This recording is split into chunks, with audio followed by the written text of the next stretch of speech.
He's cool. He's hip. He's a hip guy. He's a cool guy. He wears sunglasses. He has really nice clothes. He looks good. He's a hip guy. He's a very cool guy. Is Leo a hip guy? No. No, not Leo. Leo's not a hip cool guy. Andy is a hip guy. Andy is a cool guy. So is Andy hip, or is he a dork, a nerd? Well, Andy is a hip guy. Andy is hip. He's not a dork. That's the opposite of cool. A dork or a nerd, that means not cool. But Andy is cool, so he's a hip guy. Andy is a very hip guy. So, who is a hip guy?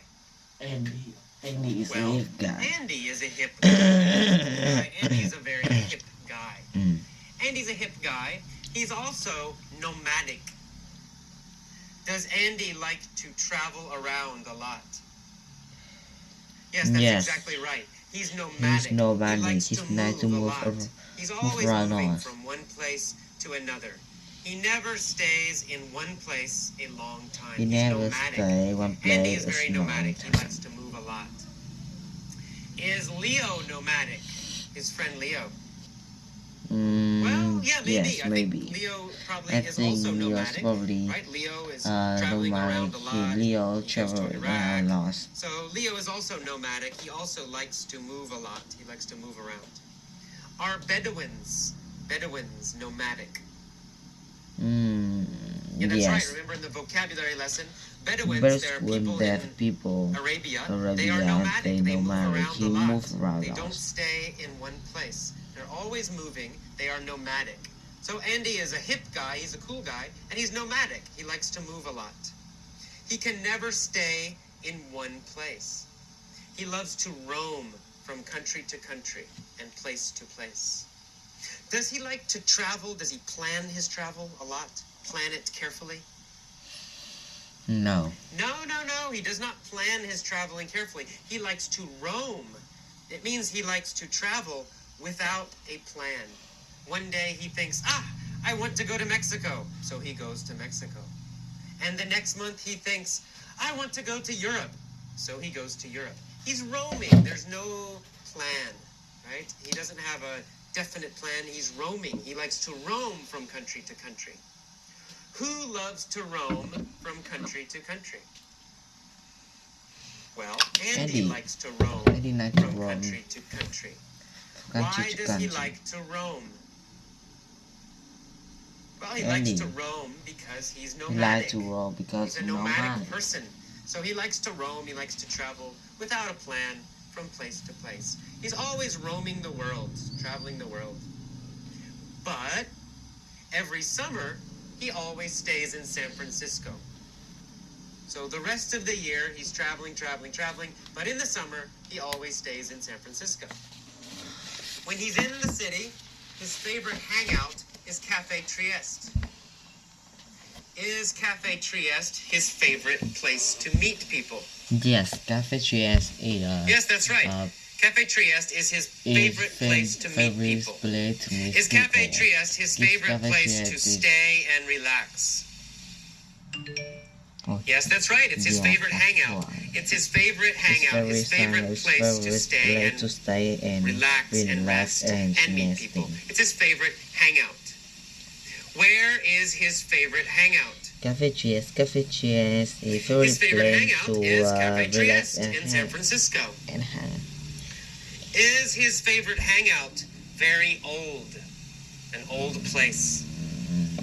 Yes. That's right, yes. It's a venerable place. He likes to hang out. His favorite hangout is the venerable Cafe Trieste. Is Cafe Trieste very old? Yes, that's right. It's venerable. It's extremely old. Very old. It's the venerable Cafe Trieste. It's the very old Cafe Trieste. Is San Francisco a venerable city? Yes. Well, yes and no. For America, it is a venerable city. It's an old city in America. But in the world, maybe people think, oh, it's not so old, right? It's not very old. Cities in Europe, cities in Asia are much older. But in America, we think, oh, San Francisco is a venerable city, a very old city. And Cafe Trieste is a venerable cafe. It's an old cafe. And the cafe used to be the center where San Francisco's famous writers hung out. Did famous writers meet at Cafe Trieste?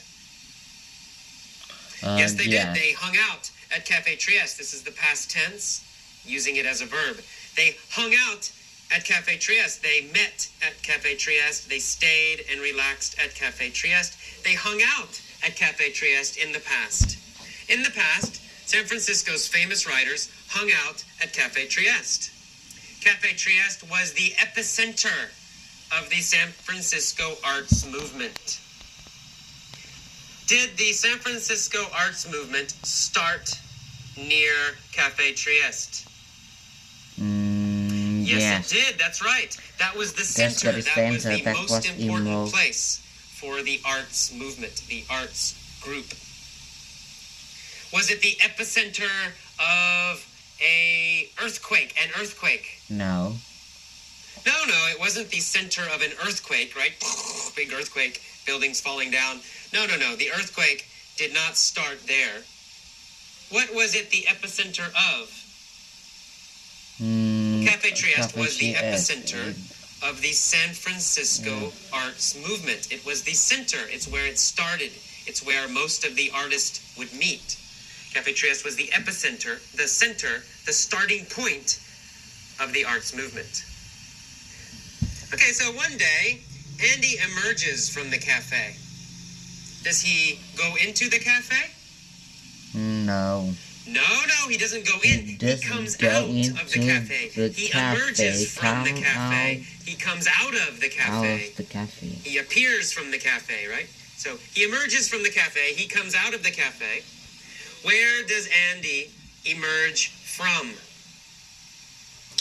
Cafe Trieste. He emerges from the cafe. He emerges from Cafe Trieste. He comes out of Cafe Trieste.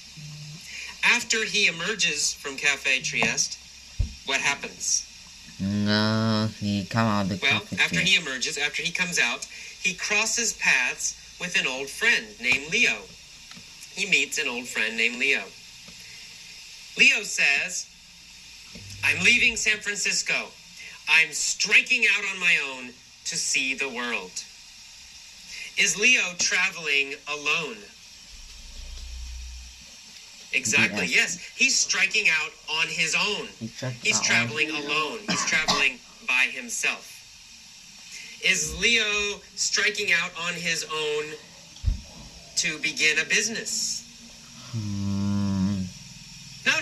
He's striking out on his own to travel. He's starting to travel alone. He's not starting a business alone. He's striking out on his own to travel, to see the world. Is Leo striking out on his own, or is he traveling with other people? Easy question, right? He's striking out on his own. He's starting to travel by himself, alone. Okay, good. What does Andy say? Well, Andy's asked him, where are you going first? And Leo says, I'm going to Iraq. It's very beautiful in the summer. 2 weeks later, Andy is in his home, and he reads the newspaper, and he sees a story. The story says that Leo was killed in Iraq. Andy says, it figures. Is Andy surprised that Leo is dead? No. No, he's not surprised. He says, it figures, right? He expected this. He thinks, I'm not surprised. He says, it figures. I'm not surprised. It makes sense. Leo is dead. Why does it figure? Why does it make sense? Because Iraq is very dangerous, right? So It's not surprising he got killed in Iraq. It figures. It's not surprising. So Andy says, it figures. And then he says, Iraq is a very dangerous and insecure place. What an idiot.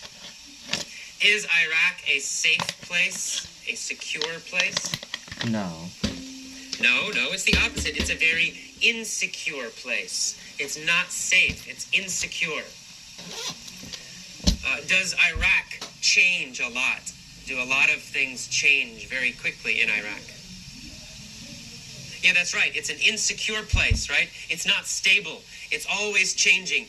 Different things, different bad things happening all the time. It's insecure. It's not safe. Is America an insecure place? Well, yes. maybe. But in general, no. It's not insecure. America is generally safe. It's generally stable. It's generally secure. So, in general, America is not insecure. Is Colombia insecure? No. Well, maybe. I've never been to Colombia, but in the news, it seems Colombia is not safe. So there's a lot of drugs and a lot of violence, maybe, in Colombia. So maybe Colombia is not secure. Maybe Colombia is insecure. Parts of Colombia are insecure. Iraq is very insecure. And so he says, what an idiot. Why did he travel to Iraq? Okay, very good. Let's go.